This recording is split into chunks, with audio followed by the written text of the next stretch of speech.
पहला क्वेश्चन है, अंतर्राष्ट्रीय पारिवारिक प्रेषण दिवस कब मनाया गया है? तो अभी 16 जून को अंतर्राष्ट्रीय पारिवारिक प्रेषण दिवस मनाया गया। तो उस क्वेश्चन का बे ऑप्शन सही है। एक्चुअल में जो प्रवासी होते हैं वो अपने देश से बाहर रह के पैसा कमाते हैं और फिर उस पैसे को या जो वो अमाउंट कमाते हैं, जैसे सपोज डॉलर में कमा रहा है, कोई यूरो में कमा रहा है, फिर उस पैसे को इंडिया भेजते हैं और वो इंडियन करेंसी में उनके घर वालों को मिलता है। तो ये क्या हुआ? रेमिटेंस हुआ।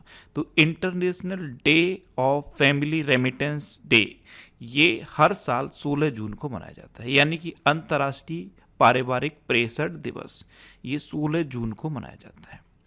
अच्छा, जून में अब तक इतने इंपॉर्टेंट डे मनाए गए, जैसे 1 जून को विश्व दुग्ध दिवस मनाया गया। अपना देश भारत दुनिया में मिल्क का सबसे बड़ा प्रोड्यूसर है और भारत में उत्तर प्रदेश सबसे बड़ा मिल्क प्रोड्यूसर है। 2 जून को तेलंगाना स्थापना दिवस मनाया गया। 3 जून को विश्व साइकिल दिवस मनाया गया। 4 जून को आक्रामकता के शिकार मासूम बच्चों का अंतर्राष्ट्रीय दिवस मनाया गया। 5 जून को विश्व पर्यावरण दिवस यानी कि वर्ल्ड एनवायरनमेंट डे मनाया गया। और इस बार के वर्ल्ड एनवायरनमेंट डे की थीम क्या है? Beat plastic pollution. और इस बार के वर्ल्ड एनवायरनमेंट डे का होस्ट कंट्री कौन था? South Korea. 6 जून को विश्व कीट दिवस मनाया गया। 7 जून को विश्व खाद्य सुरक्षा दिवस मनाया गया। 8 जून को विश्व महासागर दिवस मनाया गया। 9 जून को विश्व प्रत्यायन दिवस यानी कि वर्ल्ड एक्रीडेशन डे मनाया गया। 10 जून को राष्ट्रीय जड़ी बूटी एवं मसाला दिवस मनाया गया। 11 जून को अंतर्राष्ट्रीय खेल दिवस मनाया गया। 12 जून को विश्व बाल श्रम निषेध दिवस और रूस दिवस मनाया गया। 13 जून को अंतर्राष्ट्रीय एल्बिनिज्म जागरूकता दिवस मनाया गया। एल्बिनिज्म क्या होता है? मैंने आपको बताया था, ये स्किन से रिलेटेड एक डिसीज होती है, त्वचा से संबंधित एक रोग को होता है। अच्छा, 14 जून को विश्व रक्तदाता दिवस मनाया गया और 15 जून को वैश्विक पवन दिवस मनाया गया। तो जून में अब तक इतने इंपॉर्टेंट डे मनाए गए हैं, ये आपको याद रखने हैं। और मैं आपको बोलता हूँ, डेली मॉर्निंग में उठकर सबसे पहले अपने लिए एक टारगेट फिक्स करो, चाहे छोटा सा ही टारगेट फिक्स करो, लेकिन डेली मॉर्निंग में उठकर सबसे पहले अपने लिए एक टारगेट फिक्स करो और फिर अपना पूरा दिन उस टारगेट को अचीव करने में लगा दो। आपकी लाइफ ऑटोमेटिकली अच्छी हो जाएगी। नेक्स्ट क्वेश्चन है, हाल ही में किसे भारत में अंतर्राष्ट्रीय योग दिवस के 10 वर्ष पूरे होने पर राष्ट्रीय मेजबान चुना गया? तो आपको पता है इस बार इंटरनेशनल योगा डे के 10 साल पूरे हो जाएंगे। तो 10 साल पूरे होने पर विशाखापट्टनम को राष्ट्रीय मेजबान चुना गया है। तो इस क्वेश्चन का सी ऑप्शन सही है। नेक्स्ट क्वेश्चन है, फीफा क्लब वर्ल्ड कप 2025 का आयोजन कहाँ होगा? तो ये अभी अमेरिका में होगा। फीफा क्लब वर्ल्ड कप 2025 इसका आयोजन अभी अमेरिका में होगा। तो इस क्वेश्चन का बी ऑप्शन सही है। अब अमेरिका में होगा तो ये है मैप में अमेरिका, और अमेरिका के प्रेसिडेंट कौन है? Donald Trump. अंग्रेजी भाषा दिवस ये 23 अप्रैल को मनाया जाता है। अच्छा, एलन मस्क ने अभी एक messaging platform x chat launch किया।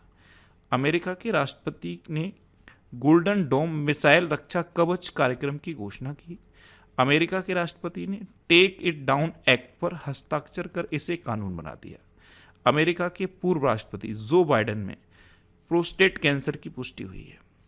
अमेरिका के सर्जनों की एक टीम ने दुनिया का पहला मानव मूत्राशय प्रत्यारोपण किया है। अमेरिका ने भारत को हॉक आई 360 तकनीक की बिक्री को मंजूरी दी। अमेरिका के न्यूयॉर्क में डॉक्टर भीमराव अंबेडकर दिवस घोषित किया गया। और अमेरिका लगातार चौथे साल भारत का सबसे बड़ा व्यापारिक साझेदार बना है। अच्छा, इंडिया और अमेरिका के बीच में कौन कौन सी डिफेंस एक्सरसाइज होती हैं? कूप इंडिया, टाइगर ट्रम्प, वज्र प्रहार और युद्ध अभ्यास। अमेरिका ने खुद को WHO से अलग कर लिया है। अमेरिका ने पेरिस जलवायु समझौते को भी छोड़ दिया है। और एक क्वेश्चन यहाँ से बनता है, ये जो गल्फ ऑफ मैक्सिको है इसका नाम बदल के अमेरिका ने अब गल्फ ऑफ अमेरिका कर दिया है। क्या कर दिया है? Gulf of America. आप गूगल मैप पे देखेंगे तो इसे गल्फ ऑफ अमेरिका कर दिया है गूगल मैप ने। अच्छा, अमेरिका ग्वांतानामो बे में एक प्रवासी बंदी गृह स्थापित कर रहा है। इंडिया और अमेरिका के बीच में कौन कौन सी डिफेंस एक्सरसाइज बताई मैंने आपको? कोप इंडिया, टाइगर ट्रम्प, वज्र प्रहार और युद्ध अभ्यास। ये इंडिया और अमेरिका के बीच की इंपॉर्टेंट डिफेंस एक्सरसाइज है। नेक्स्ट क्वेश्चन है, हाल ही में ब्रिटेन की खुफिया एजेंसी MI6 ने पहली महिला प्रमुख किसे नियुक्त किया है? तो ये हैं ब्लेज मैट्रेवेली। कौन है?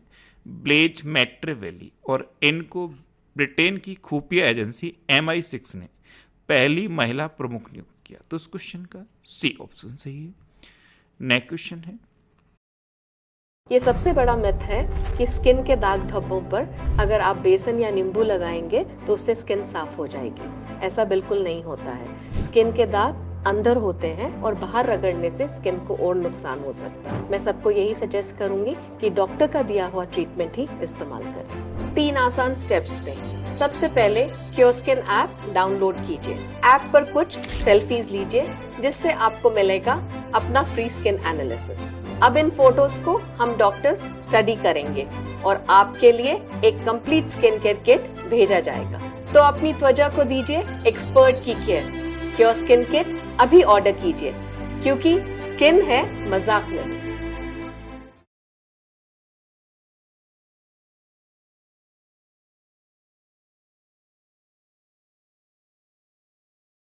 Here's a look at my week on Facebook gaming.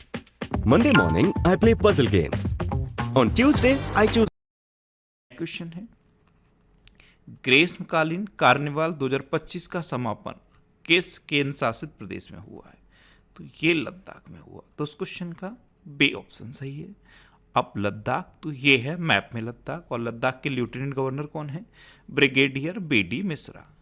अभी खुबानी उत्सव 2025 का आयोजन लद्दाख में किया गया। वटाले क्रिकेट लीग 2025 का आयोजन लद्दाख में किया गया। माथो नागरांग के नाम से जाना जाने वाला वार्षिक मठवासी उत्सव ये लद्दाख में शुरू हुआ। खेलो इंडिया विंटर गेम्स 2025 ये लद्दाख में हुए। विश्व का पहला हाई एल्टीट्यूड वाला पैरा स्पोर्ट्स सेंटर ये लेह में स्थापित किया जाएगा। लद्दाख में वार्षिक श्रुबला महोत्सव मनाया गया। मोदी सरकार ने लद्दाख में 5 नए जिले बनाने की घोषणा की है, और ये 5 नए जिले कौन से होंगे? जास्कर, द्रास, साम, नुब्रा और चांगथांग। नेक्स्ट क्वेश्चन है, हाल ही में मेटा ने किसे भारत का नया मैनेजिंग डायरेक्टर बनाया है? तो मेटा ने अभी अरुण श्रीनिवास को, किसे? अरुण श्रीनिवास को भारत में अपना नया मैनेजिंग डायरेक्टर बनाया। तो उस क्वेश्चन का ए ऑप्शन सही है। ये हैं अरुण श्रीनिवास। इन्हीं को मेटा ने भारत में अपना मैनेजिंग डायरेक्टर यानी कि MD बनाया है। अभी NS संजय गौड़ा ने गुजरात हाई कोर्ट के न्यायाधीश के रूप में शपथ ली है। राजीव घई को उप सेना प्रमुख रणनीति नियुक्त किया गया। मनीषा पाड़ी ये भारत की पहली महिला राज्यपाल की सहायक उपायुक्त बनी है। सतपाल भानु को LIC का अंतरिम CEO और MD नियुक्त किया गया। यशस्वी सोलंकी को भारतीय राष्ट्रपति की पहली महिला AD कैंप नियुक्त किया गया। शैलेश C मेहता को फर्टिलाइजर एसोसिएशन ऑफ इंडिया का नया अध्यक्ष नियुक्त किया गया। T रविशंकर को 16वें वित्त आयोग का पार्ट टाइम सदस्य नियुक्त किया गया। और अश्वनी लोहानी को प्रधानमंत्री संग्रहालय एवं पुस्तकालय का निदेशक नियुक्त किया गया है। नेक्स्ट क्वेश्चन है, किस राज्य सरकार ने सरकारी स्कूलों में शिक्षण बुनियादी ढांचे और परिणामों को बेहतर बनाने के लिए NGOs के साथ समझौता किया है? तो ये तेलंगाना सरकार ने किया है। तेलंगाना सरकार ने जो सरकारी स्कूल हैं उनमें शिक्षण बुनियादी ढांचे और परिणामों को बेहतर बनाने के लिए कई NGOs के साथ समझौता किया। तो इस क्वेश्चन का बी ऑप्शन सही है। अब तेलंगाना, तो ये है मैप में तेलंगाना। तेलंगाना की कैपिटल क्या है? हैदराबाद। तेलंगाना के चीफ मिनिस्टर कौन है? रेवंत रेड्डी। और तेलंगाना के गवर्नर कौन है? जिष्णुदेव वर्मा। कौन है? जिष्णुदेव वर्मा। अच्छा, अभी मिस वर्ल्ड चैंपियनशिप कहाँ हुई थी? तेलंगाना में। 72वीं मिस वर्ल्ड चैंपियनशिप तेलंगाना के हैदराबाद में हुई। और मिस वर्ल्ड कौन बनी? ओपल सुजाता। दक्षिण भारत के राज्य तेलंगाना में विश्व स्तरीय इको टाउन विकसित करने की घोषणा की है। तेलंगाना के कुमराम भीम को नया बाघ संरक्षण रिजर्व घोषित किया गया। तेलंगाना सरकार ने दिव्यांग दंपति को विवाह के लिए 1 लाख रुपए की प्रोत्साहन राशि देने की घोषणा की। तेलंगाना के मुख्यमंत्री ने इंदिरा सौर गिरी जला विकासम योजना को लॉन्च किया। अभिजीत बनर्जी ये तेलंगाना राइजिंग के विजन बोर्ड में शामिल हुए हैं। 12 दिवसीय सरस्वती पुष्करलू कुंभ ये तेलंगाना में हुआ। गोल्ड सिक्का द्वारा भारत के पहले सोना पिघलाने वाले ATM का अनावरण हैदराबाद में किया गया। और तेलंगाना में टी सील्ड साइबर सुरक्षा लैब का उद्घाटन किया गया। अच्छा, तेलंगाना में कबर टाइगर रिजर्व है, अमराबाद टाइगर रिजर्व है, कासु ब्रह्मानंद रेड्डी नेशनल पार्क है, महावीर हरिना वनस्थली नेशनल पार्क है और मृगावड़ी नेशनल पार्क भी तेलंगाना में है। नेक्स्ट क्वेश्चन है, हाल ही में किसने the stars light the way नामक उपन्यास लिखा है? तो ये उपन्यास लिखा है सुचेता राज खन्ना ने। तो इस क्वेश्चन का सी ऑप्शन सही है, सुचेता राज खन्ना। ये सिंगापुर स्थित एक जीवन कोच हैं, सुचेता राज खन्ना। इन्होंने ये उपन्यास लिखा है the stars light the way. अच्छा, अभी आदित्य सी अग्रवाल ने मोदीज नीति शास्त्र द वर्ल्ड्स हिज ऑयस्टर नामक पुस्तक लिखी। ऑड्रे टुस्के ने इंडिया 5000 ईयर्स ऑफ हिस्ट्री नामक पुस्तक लिखी। बंडारू दत्तात्रेय ने तेलुगु में लिखी आत्मकथा प्रजाला काथे ना आत्मकथा का विमोचन किया।